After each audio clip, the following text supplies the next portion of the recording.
Olá pessoal, tudo bem? Deixa eu estar gravando.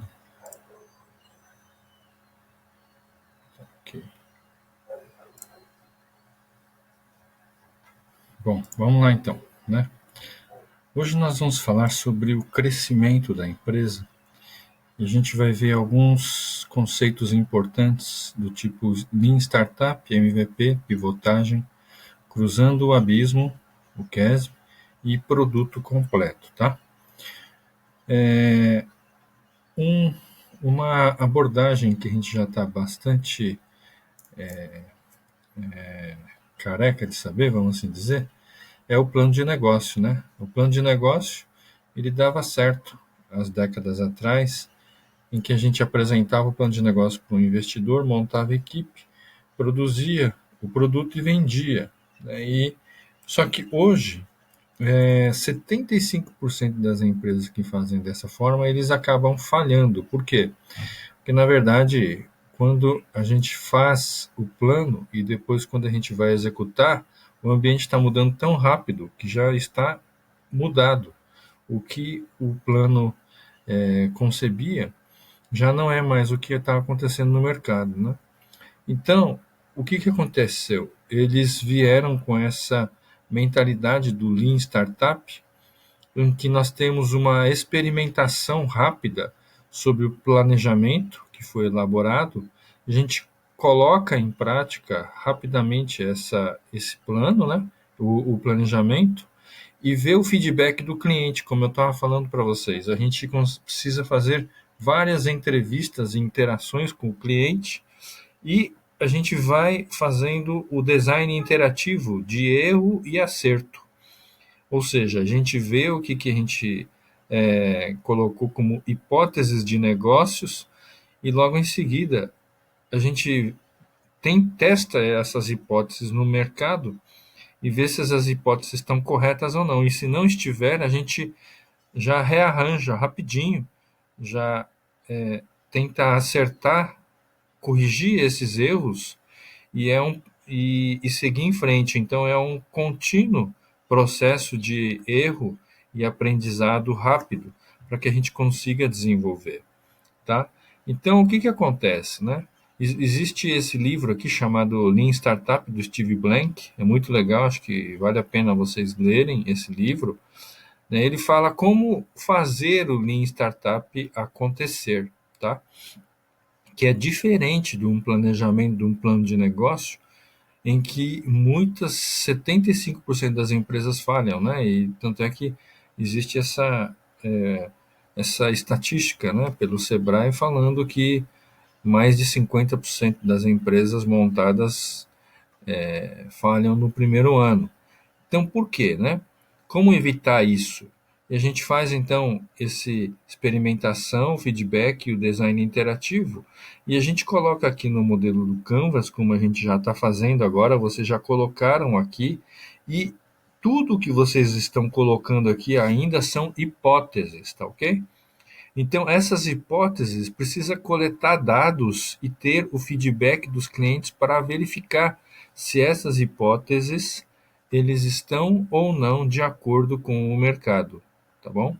Então, tudo que vocês escreveram aqui no modelo do Canvas são hipóteses de valores, de clientes, de personas, de relacionamento com o cliente, como é que você vai melhorar o relacionamento, os canais, o fluxo de receitas, as atividades chaves, recursos chaves, parceiros, são todos hipóteses que você vai ter que testar para verificar se vai acontecer ou não. Então, nessa aula nossa, nós estamos testando o valor, o segmento de cliente, relacionamento cliente, canais e fluxo de receitas. Esse lado direito aqui do Canvas que nós estamos testando. Tá? E aí, quando a gente usa esse método de teste, erro e acerto, a gente consegue fazer com que a taxa de reprovação seja reduzida, né, de um negócio. E em combinação com outras tendências, a gente pode lançar uma nova e empreendedora economia. Por quê? Porque a gente já vai estar investigando o mercado primeiro, antes mesmo de nós entrarmos dela. tá? Isso aí elimina a ilusão de um plano de negócio perfeito, né? Porque esse negócio de plano de negócio perfeito não acontece, né?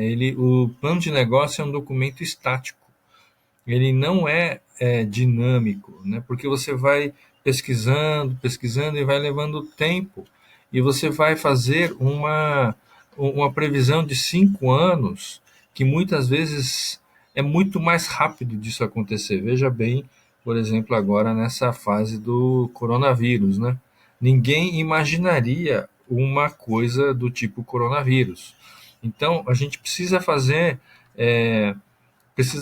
usar uma outra abordagem. Essa outra abordagem é o Lean Startup, né? Então, o Lean Startup ele substitui o plano de negócio por o Canvas, que a gente já está fazendo, e a gente tenta também fazer rodar essas quatro fases aqui do ciclo de desenvolvimento de clientes, como a gente já está fazendo, né? Então a gente descobre o usuário, valida, depois cria o usuário e constrói a empresa, tá bom?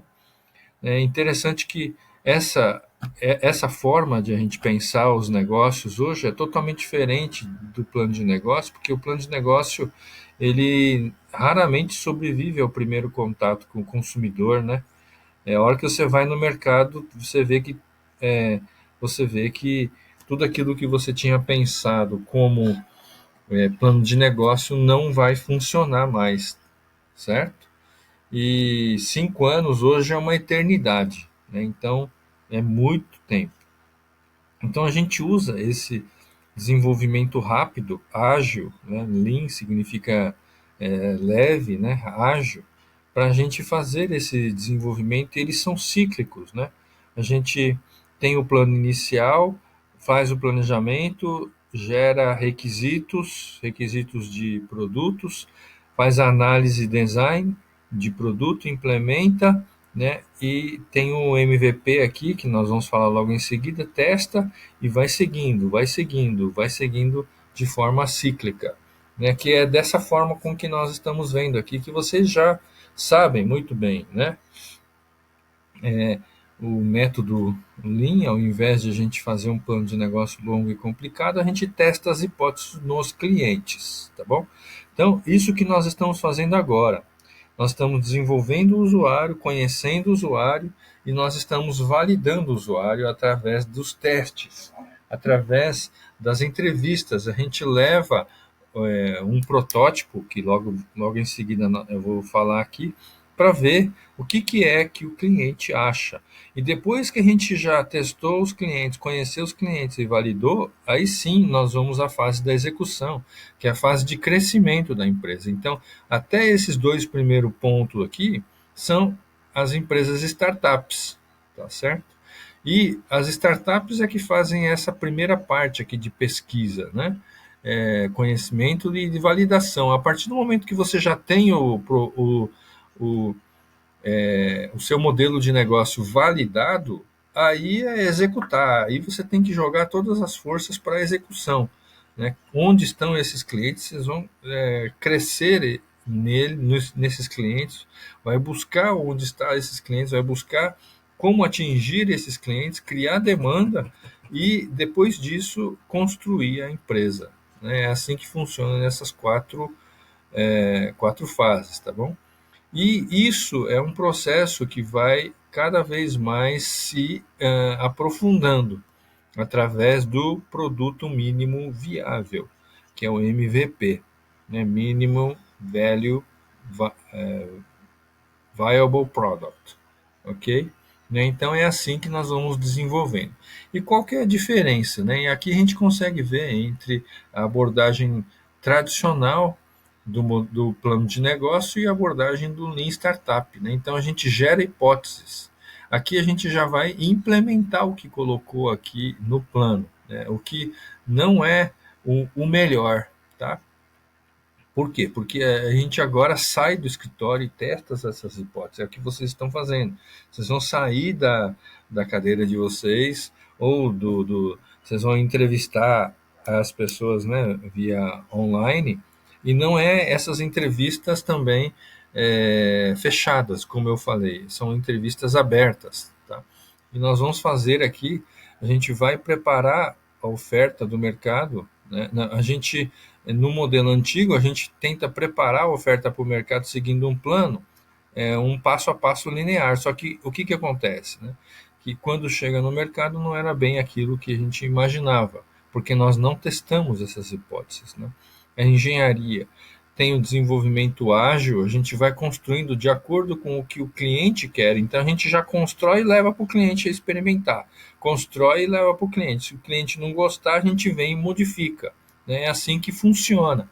Mas num processo tradicional a gente vai construindo inteiro até que a gente consiga construir tudo, acabar e finalmente depois que acabou a gente leva para o cliente. Né? Não é assim que a gente faz agora. Tá? E num Lean Startup, o cliente e o time de desenvolvimento, eles trabalham juntos, aprendem juntos e rápido. Né?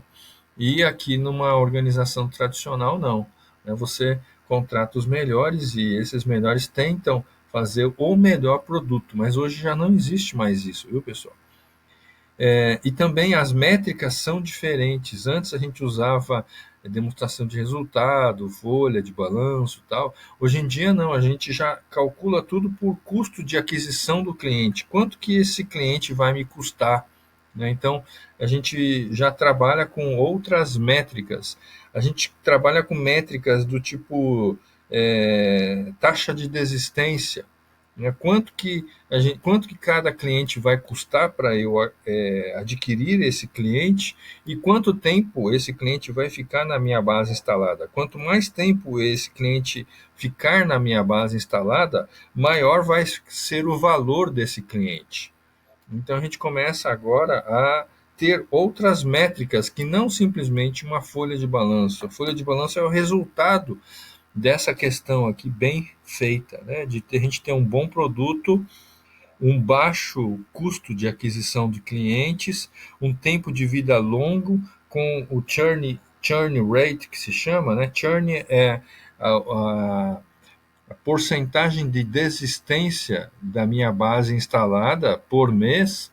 Então, se a gente tiver uma baixa taxa de desistência, vai aumentar o tempo de vida do cliente dentro da nosso cliente, da nossa base, né? E isso é bastante usado hoje, pessoal, no modelo SaaS. O que é o SaaS? É o Software as a Service. A gente nem fala mais em produto, em vendas de produtos, mas a gente já fala agora que são assinaturas de produtos. Assinatura de produto, né, olhando para aquele modelo de receitas, né, no Canvas, a forma de fazer as receitas, hoje em dia a maioria das empresas estão querendo migrar do modelo de vendas pontuais para as vendas recorrentes. Vocês podem perceber. Por exemplo, Netflix, ele é desse jeito. Mesmo o YouTube hoje está querendo cobrar, né, da gente, para a gente poder ter uma visão dos vídeos livre de comerciais dentro, internos, vocês podem reparar, né? Então, a maioria hoje dos produtos, eles estão oferecendo como serviço, não mais produtos, beleza? E a falha, no modelo tradicional, ele é a exceção, né? Então, você repudia o erro, a falha, mas no Lean Startup, o erro é esperado. Por quê? Porque a gente está testando, a gente está aprendendo rápido. Então nós temos que errar rápido, consertar e ir para frente. E por isso mesmo a velocidade é muito mais rápida, certo? Do que o outro, entende? Então é assim que funciona. E um processo muito importante nesse modelo do Lean Startup é a pivotagem. O que é a pivotagem? Quando a gente tem as hipóteses e nós testamos as hipóteses no mercado, quando nós vamos lá no mercado, entrevistamos as pessoas, apresentamos o nosso protótipo do modelo de negócio. O que é um protótipo do modelo de negócio? São essas hipóteses que vocês colocaram no Canvas agora para ver se essas hipóteses se sustentam ou não diretamente com o cliente. Então, quando a gente vai lá testar, né, a gente consegue verificar se o mercado vai comprar ou não vai comprar esse produto. E aí a gente faz esse primeiro MVP, né? O MVP ele vai resolver um problema, ele traz uma solução, né? É, como nós vamos cobrar? Como é que os clientes vão pagar por isso? Né? E a gente faz esses testes aqui desses produtos mínimos viáveis, né? E a gente consegue verificar se aquilo que nós estamos tentando colocar no mercado, as nossas hipóteses estão corretas ou não. É isso que nós vamos verificar. E se a ideia formal é uma má ideia, nós pivotamos. O que significa a pivotagem? Você não vai continuar fazendo as coisas que não são aceitas no mercado, né? A gente precisa pivotar dentro daquilo que você acredita ainda, né? Então vamos supor que você tenha, você queira criar, por exemplo, a melhoria de qualidade de vida nas pessoas através de uma mobilidade melhor. E você tentou fazer por bicicleta, não deu certo. Então você ainda continua com essa ideia de melhorar a mobilidade das pessoas e você pode pivotar, né, para algo que ainda possa trazer essa direção maior da melhoria de mobilidade das pessoas, certo? Então, você vai pivotar no produto, né, na forma como você está oferecendo essa melhoria de mobilidade para as pessoas, ok? Então, o que eu vejo de experiência? Eu já vi gente pivotando de A a Z, né? Então, o que eu vejo de problema é que muitas vezes a gente acaba pivotando em áreas que nós não temos domínio nenhum. E aí, quando a gente faz isso, a gente gasta tempo e recursos que deveriam ser canalizados de uma outra forma muito mais inteligente, a gente acaba não canalizando e aí a gente acaba perdendo recursos importantes no meio do caminho. Porque todas as vezes que a gente pivota, ou a gente pode pivotar muito radical e todo o trabalho que foi desenvolvido até agora a gente vai por água abaixo. Então não vale a pena pivotar dessa forma, tá bom? E aí, se a ideia for legal, for boa, então nós vamos cada vez mais refinar o modelo de negócio. A gente vai fazer aquilo que daqui a pouco eu vou explicar, né, sobre o market fit, que nós já explicamos bastante uma aula, né? Nós vamos desenvolver o produto e vamos fazer também o roadmap das vendas e do marketing para fazer com que se execute esse modelo de negócio que foi testado e validado. E aí, então, a gente chega nesse modelo, fala, opa, beleza, né? Então, a gente conversa com os consumidores para entender o problema, né? Por exemplo, o problema aqui do congestionamento, e aí você vem com uma ideia, você fala, opa, e se a gente oferecer aqui um helicóptero e tal, e você vai desenvolver o modelo de negócio no Canvas, e você vai encontrar o cliente e o cliente vai colocar um monte de defeitos em cima do seu canvas. É isso que vai acontecer, viu, pessoal? Então, a hora que vocês começarem a fazer esses testes por aí no mercado, o povo vai meter a bala no seu canvas. Não tem problema, porque é aí que a gente vai ver se o nosso modelo de negócio está furado ou está indo numa direção correta, ok? E aí a gente testa, a gente faz o MVP, né? E apresenta para os consumidores, né? Então, nesse caso aqui, como ele estava tentando fazer aqui o helicóptero, ele fez um aviãozinho, né? E levou lá para os consumidores. E os consumidores, então, vai dizer, oh, não, esse negócio não vai funcionar, não. Para mim não funciona, eu não vou pagar, não. Eu não vou usar, né? Não adianta. E aí a gente vai fazer o update do modelo de negócio, né? Ou seja, a gente vai reescrever, aquilo que foi melhorado, aquilo que foi aceito, nós vamos melhorar. Aquele que não foi aceito, nós vamos pivotar. Tá vendo? Está rasgando aqui o modelo de negócio, está vendo que tem partes que não servem, então a gente vai redesenhar o modelo de negócio. Ou então, até que esse ciclo vai rodar várias e várias e várias vezes, até que você encontre, né, uma junção perfeita de produto e mercado, né, daquilo que nós estudamos já, né, o Product Market Fit, que é o ajuste produto-mercado perfeito, e aí você fala, opa, então vamos para o mercado agora. Né? E aí que é assim que funciona, tá bom? Então, no início, nessa primeira fase que nós estamos, a gente levantou aqui o ajuste de problema-solução. É só ideia. Nesse primeiro ponto, é só ideia.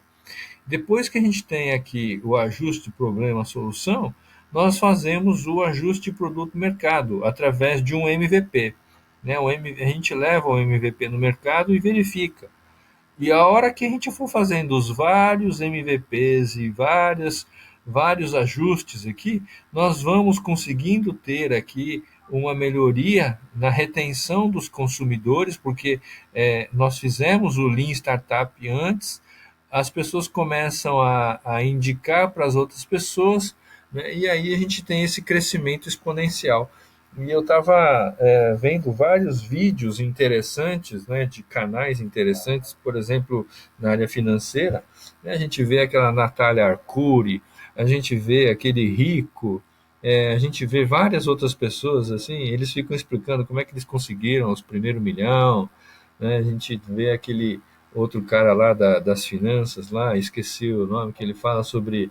é, ele fala sobre casais inteligentes enriquecem juntos, enfim, eu estou vendo bastante essa parte agora de finanças, né? Por isso que eu estou vendo. E aí eles falaram, eles, eles, eu vi alguns vídeos em que eles estavam falando como eles conseguiram construir o canal de vídeo deles, é bem por aí mesmo. Eles montam o primeiro protótipo, lançam no mercado e fala como é que o tema dele, né? E esse tema é que vai agregando e vai melhorando até que ele consegue ter bastante gente que acompanha ele e aí ele começa a ter renda passiva por causa da quantidade de pessoas que assistem os vídeos no canal do cara. Né? E aí ele tem essa explosão aqui. Né? É assim que acontece hoje em dia. E a gente já falou sobre esse tipo aqui de curva exponencial, né, do 6D. Né? A gente já explicou sobre isso. Tá bom? Agora, o que é o MVP? Alguns de vocês já devem saber o que é o MVP, né? É mínimo para ser feito, para entregar valor e para ser entendido pelo usuário.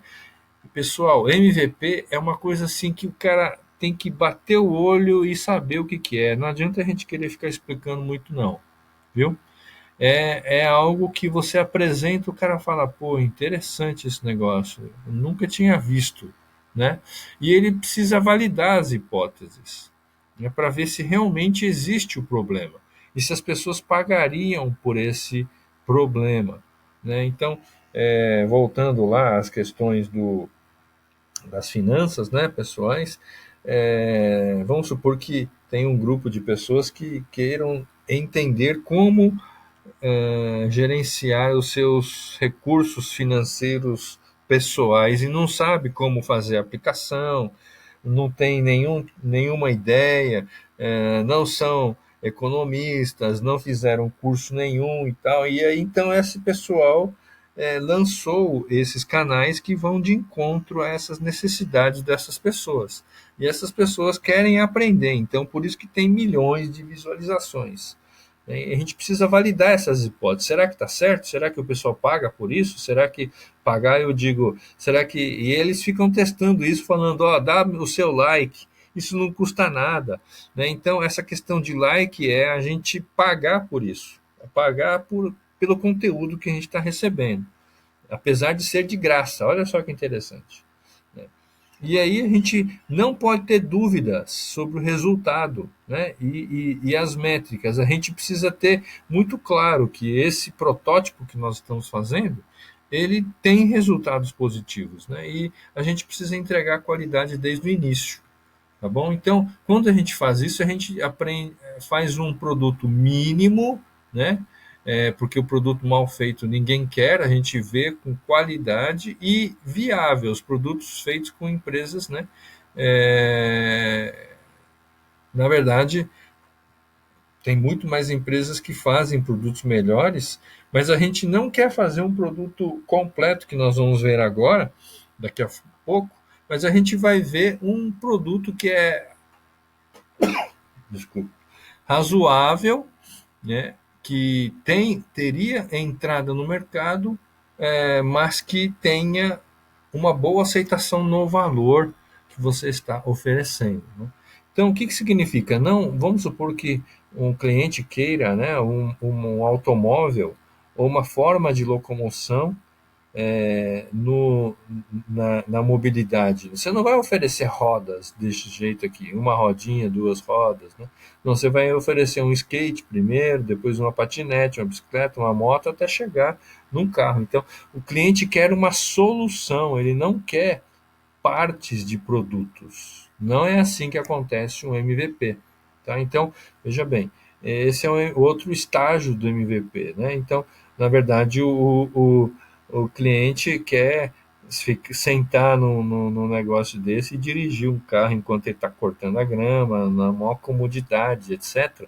Mas você começa lá com uma tesourinha, depois com um cortador de grama, né? E você vai evoluindo. A mesma solução que o cliente quer, dá para fazer com esse cortador aqui, automóvel, motorizado, sentado, ou essa tesoura aqui. De qualquer jeito, a solução está sendo entregue.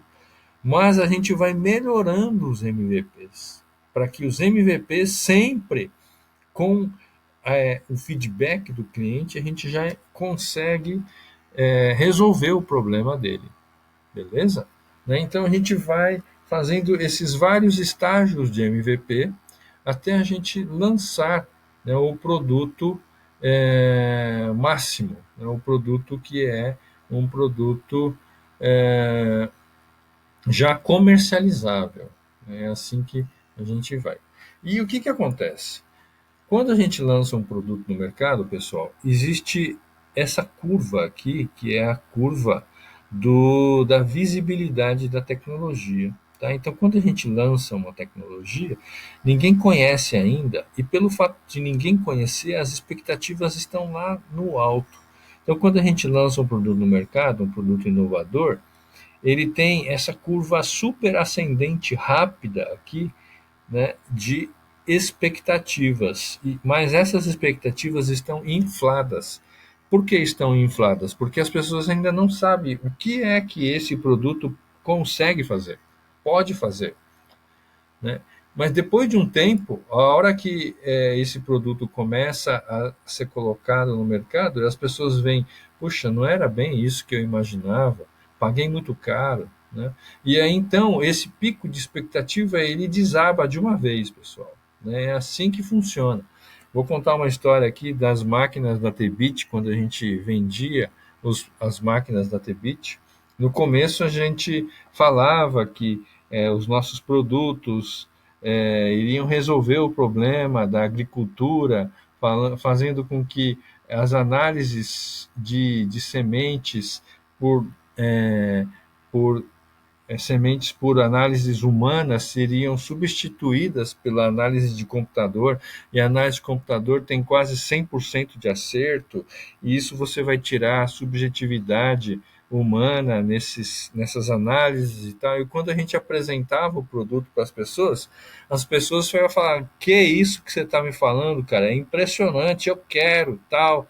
E tinha várias empresas que compraram os nossos produtos por R$ 100.000, né? Tiveram várias empresas que compraram, mas quando por exemplo, uma delas foi a Pioneer, lá em Brasília, né, lá em Planaltina, e eles compraram uma máquina, tinha um laboratório de sementes de milho e soja lá, principalmente de soja, Eles compraram uma máquina, mas quando eles compraram a máquina era tão difícil de ser usado naquela época que eles deixaram encostado. E todas as vezes que eu passava lá em Planaltina, eu vinha a máquina encostada lá e falava assim: cara, vocês pagaram caro por esse negócio, vocês não estão usando, por quê?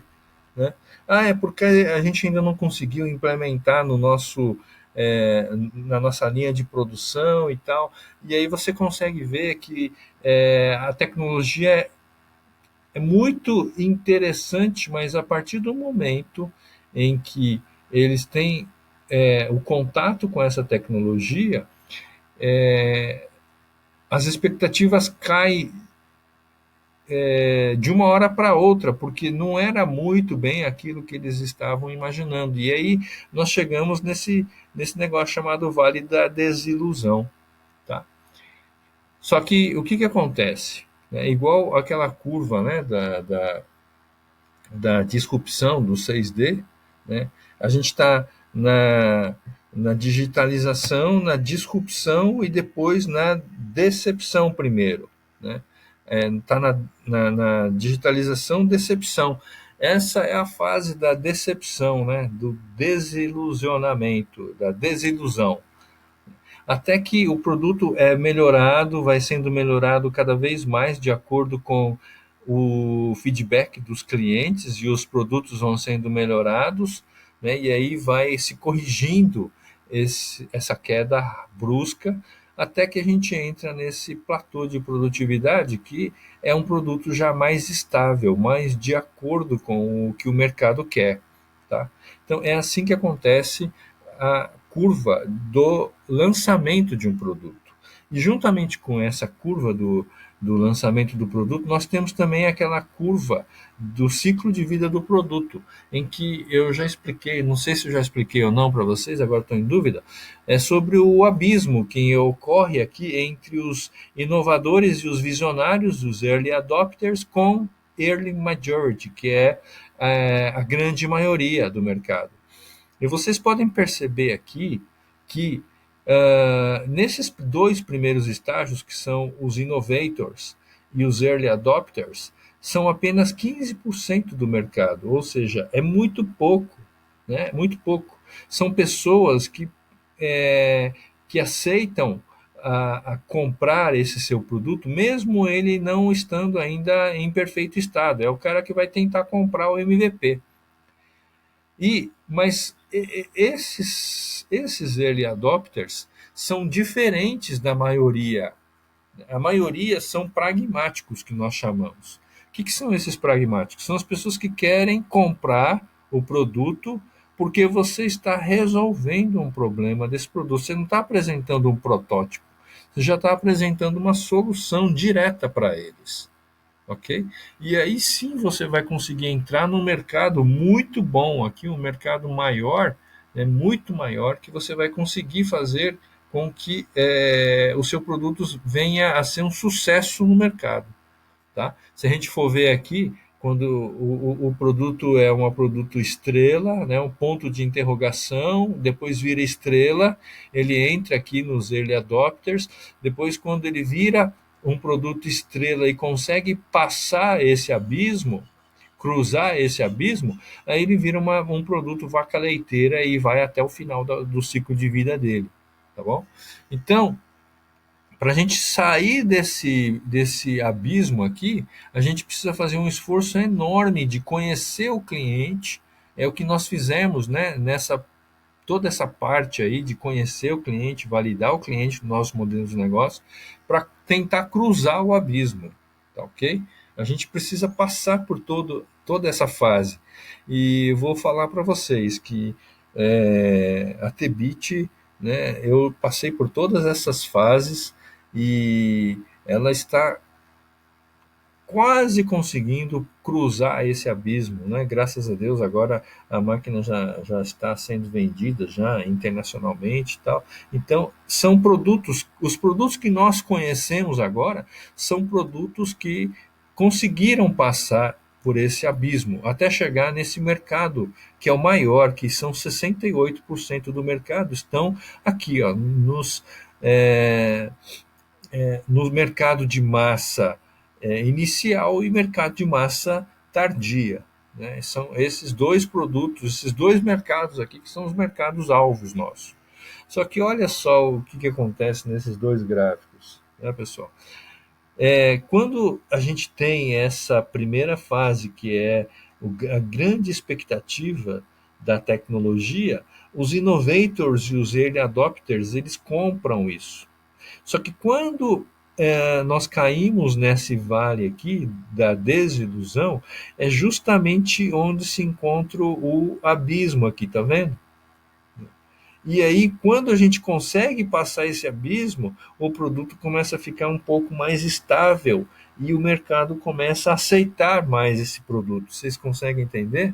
Né? Então, o principal problema é que junta-se o abismo para ser cruzado junto com essa desilusão do mercado. Né? Aí o trem fica feio, né? Porque o esforço para a gente cruzar o abismo e também levantar a desilusão das pessoas com a tecnologia é imenso. E aí, então, falando em termos financeiros, nós caímos nessa fase aqui que se chama Vale da Morte. Né? Então, veja bem, a gente gastou um dinheirão, foi só colocando dinheiro, investindo nosso dinheiro. Quando o dinheiro começa quando o produto começa a retornar, ou seja, você tem as primeiras vendas, é o ponto em que a gente tem o ponto de inflexão dessa curva. A gente começa a ter o retorno dos investimentos que nós fizemos, né? Mas ainda não está retornando, não, tá?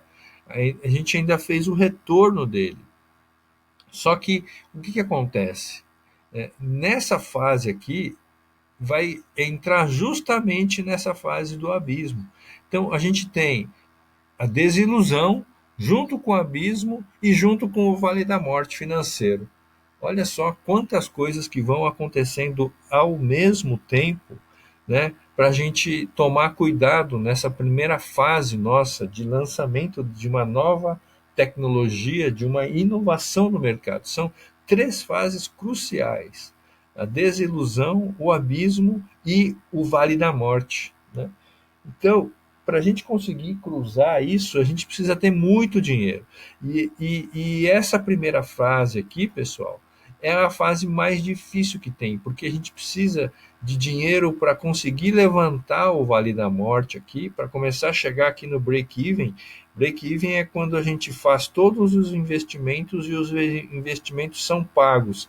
É aqui onde a gente tem o payback, né, de tudo que a gente gastou e investiu até esse ponto aqui no break-even.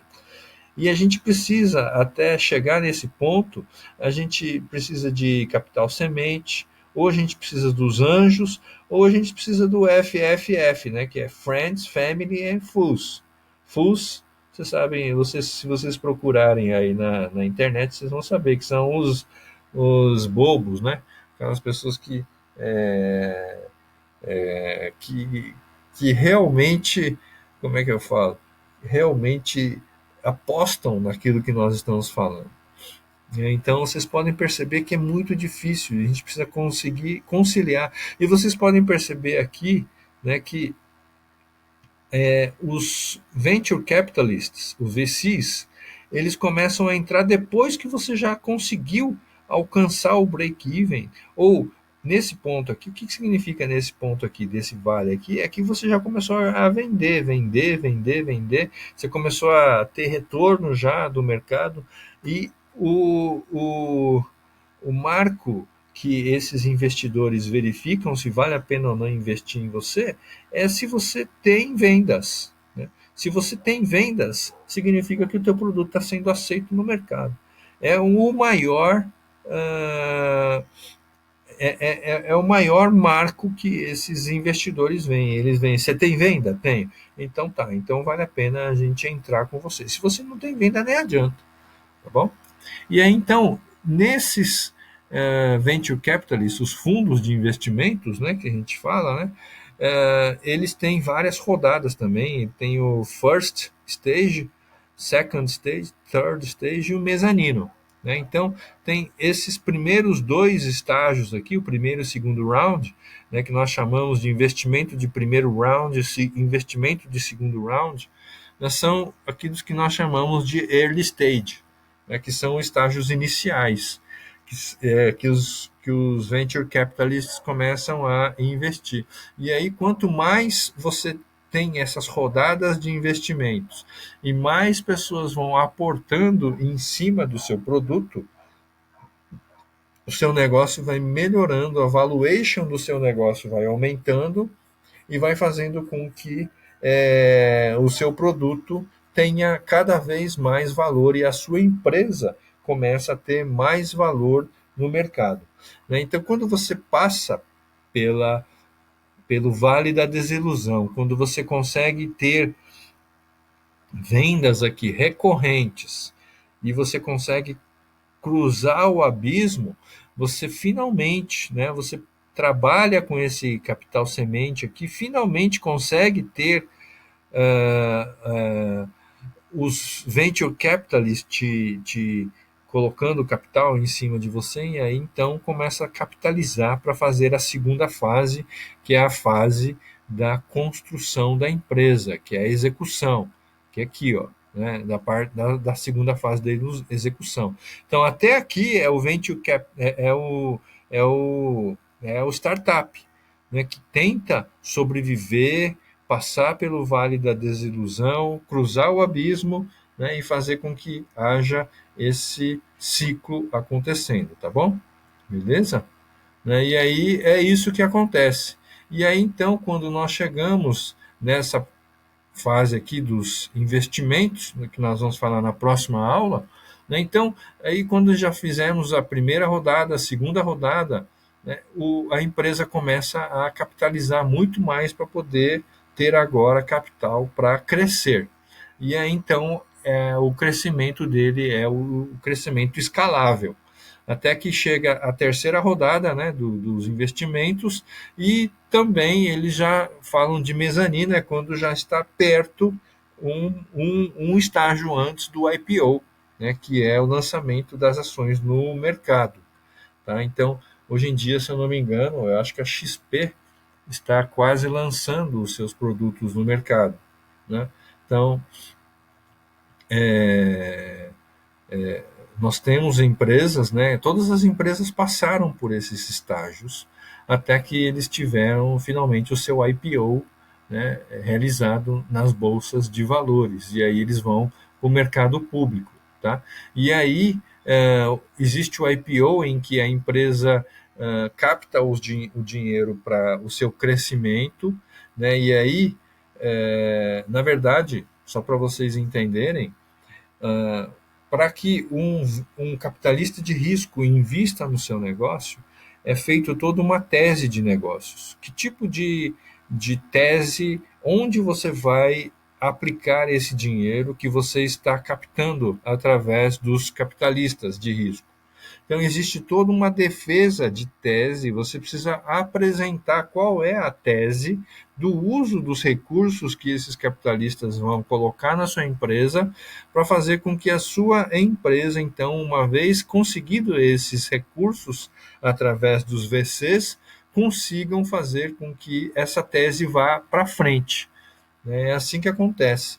E da mesma forma, quando a gente vem aqui para o IPO, existe também toda uma tese de expansão da empresa que ela é apresentada, né? E aí os analistas de mercado analisam minuciosamente essas teses para verificar para que esse dinheiro vai ser utilizado, tá? E aí então faz-se o IPO, e esse dinheiro que vai do IPO, ele vai para a empresa, né? Vai para a empresa fazer essas teses de expansão funcionar.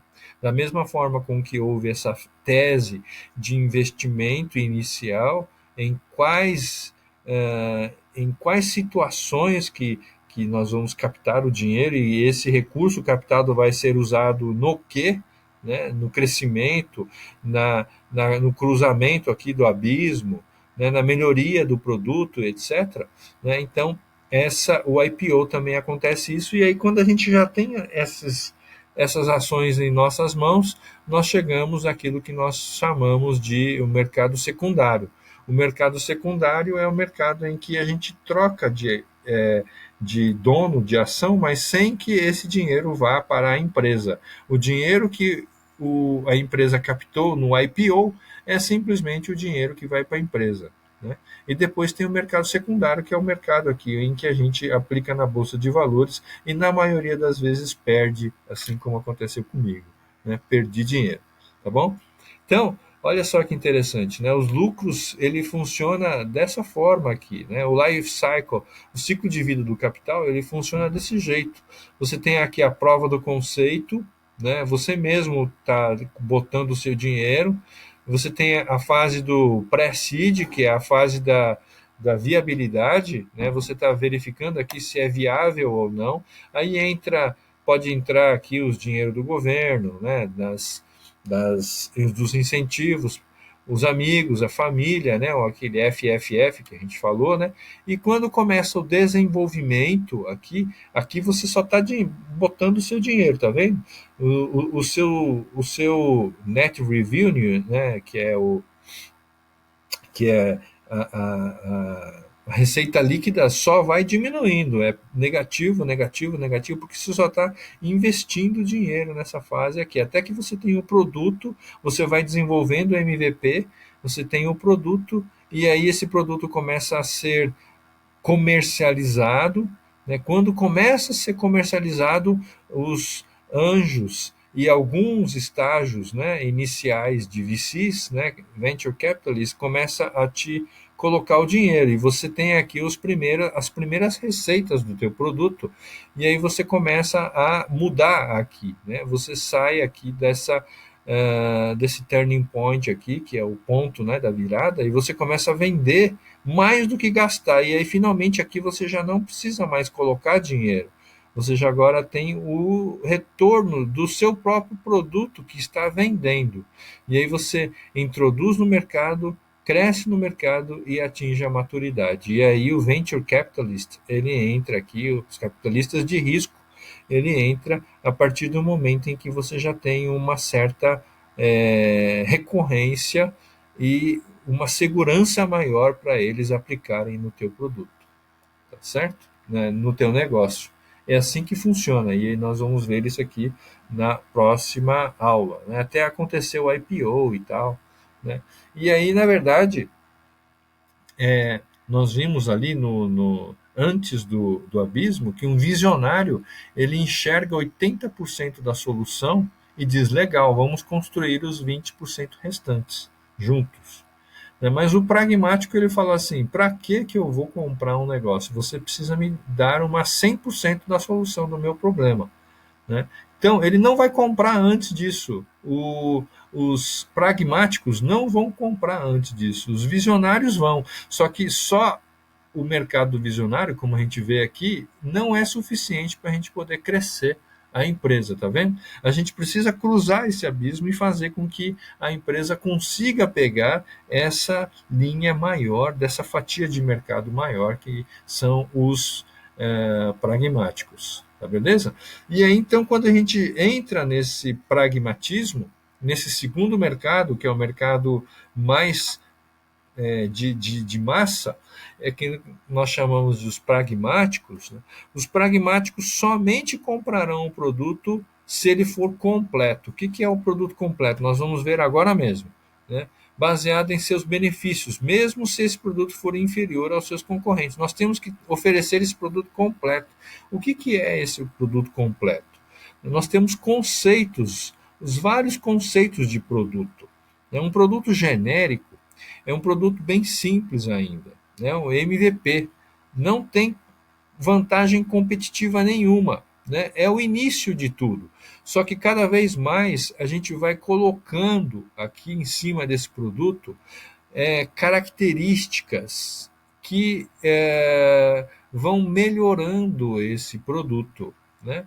E a gente pode perceber, por exemplo, através do WhatsApp, através do YouTube, através do Gmail, através, enfim, do Google, a gente vai percebendo que no início é um produto bem inferior, bem simples, bem é, rústico. Mas aí depois os produtos vão melhorando. Depois o WhatsApp colocou a mensagem de voz, depois coloca a mensagem de vídeo, depois coloca anexar arquivos, depois faz um meeting juntos, né? A gente consegue fazer as salas de bate-papo junto, e vocês vão ver que o produto completo é um produto em que você vai agregando características e vai agregando features, né? A gente vai colocando características diferentes ao produto. Vocês conseguem perceber isso? Que ele deixa de ser aquele produto simples apenas para ser um produto completo, que a gente chama de produto completo, né? E é isso que o cliente quer. O cliente pragmático, ele não quer só o produto genérico, ele quer o produto que tenha enriquecimento, ele tenha extensibilidade e tenha experiência, né? Então, aqui, né, num produto genérico, um produto simples, inicial, né, ele só vai atender uma parte dos visionários e dos early adopters. Porque se você quiser crescer depois para o mercado do early majority, né, que são os mercado de massa pragmático, a gente precisa ter os APIs prontos, né, para que mais mais softwares, mais aplicativos consigam plugar no seu, de tal forma que você tem aqui um API pronto, você precisa ter um marketplace pronto para poder vender e comprar, você precisa ter os provedores de serviço. Ninguém vai comprar um produto se não houver um serviço pós-venda, né? Você vai ter que ter uma integração com o produto de terceiros, porque ele já tem aquilo que nós chamamos de sistemas legados. Os sistemas legados anteriores que ele já tem, ele já precisa integrar agora com o seu produto, né? Você tem que ter uma instalação e configuração, você precisa ter um acesso multi-device, né, de vários produtos junto com o seu produto, né? E isso precisa ser um self-service. Você não precisa toda vez que você ficar contactando um técnico para ir lá e fazer a junção do seu produto com os outros. Imagina a quantidade de reclamação que você vai ter, né? Então você precisa ter aqui um treinamento e uma experiência, um aprendizado de treinamento e experiência, um aprendizado de suporte social, né? Então você precisa ter várias experiências, extensibilidade e o enriquecimento desse seu produto. Ou seja, a partir do momento em que você sai daqueles dois ciclos de conhecer o cliente e validar o cliente, esse é só o primeiro estágio, porque depois disso a gente precisa pensar agora no produto completo. Como é que a gente faz para fazer o nosso produto genérico inicial virar um produto completo? Tá? E como é que isso funciona? A gente precisa fazer a transição agora do foco do produto para o foco no mercado. Não é vender melhor, mas sim como a gente faz para que o produto seja comprado mais fácil. É assim que funciona. Então, primeiro nós começamos com a tecnologia. Tem os entusiastas tecnológicos aqui, e aí a gente vai desenvolver. Nós temos os entusiastas que são especialistas nisso. Só que esse pessoal aqui vai desenvolver o mercado inicial e vai passar para os visionários, né? Os visionários estão vendo o produto, né? Ele fala assim, pô, esse produto pode ser interessante para mim. Eu vou tentar sair na frente dos meus concorrentes através desse produto. É o que aconteceu com a Pioneer, com o nosso produto da Tebit. Ele falou, opa, eu posso pagar caro, 100 mil, mas eu vou sair na frente dos meus concorrentes. Tá? Só que aí, essas pessoas visionários aqui e os entusiastas tecnológicos não são o nosso maior mercado. O nosso maior mercado está aqui, ó. Aqui são os supporters, são as pessoas que tem uma afinidade com o seu produto, né? Está dando suporte para o seu produto. Mas nós temos que vir aqui para os céticos. Os céticos é o que estão no mercado, que são os pragmáticos. E quando a gente consegue sair dessa visão de produto para a visão de mercado, que está escrito aqui, não é fazer o nosso produto vender melhor, mas sim como é que o mercado compra mais fácil o meu produto, aí a gente cruza o abismo. A gente cruza o abismo, sai desses apoiadores e vamos entrar no mercado de céticos, e aí a gente vai finalmente aqui, né, fazer com que o nosso produto vai melhorando, a gente vai desenvolvendo o mercado mainstream, que a gente fala, né, que é esse mercado aqui, ó, o mainstream está aqui, né, a partir do pragmatismo aqui, quando a gente cruza o abismo, a gente entra no mainstream do mercado. Mainstream significa Avenida Central, né, a gente pega, sai das ruas paralelas, ruas vicinais e entra na rodovia central e a gente segue em frente essa rodovia central, né, fazendo com que agora a gente consiga ter o mercado está ao nosso favor, né, e cada vez que a gente ganha o mercado, cada vez mais a gente vai ganhando market share e a empresa vai crescendo. E aí, em cada estágio desse desenvolvimento, nós vamos ter também aqueles estágios de investimento através dos investidores, através do venture capital, através do seed money e etc. Tá bom? É assim que funciona, e aí finalmente a gente consegue fazer com que a nossa empresa saia do estágio de uma startup e se torne uma empresa vencedora, uma empresa de sucesso quando se cruza o abismo. É assim que funciona, beleza?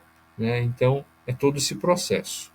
Então, nós terminamos aqui essa aula. Espero que vocês possam ter gostado, né? E eu agradeço bastante. Qualquer coisa eu fico à disposição, tá? Um forte abraço para vocês. Estudem essa disciplina, essa aula que é muito legal. Forte abraço para vocês.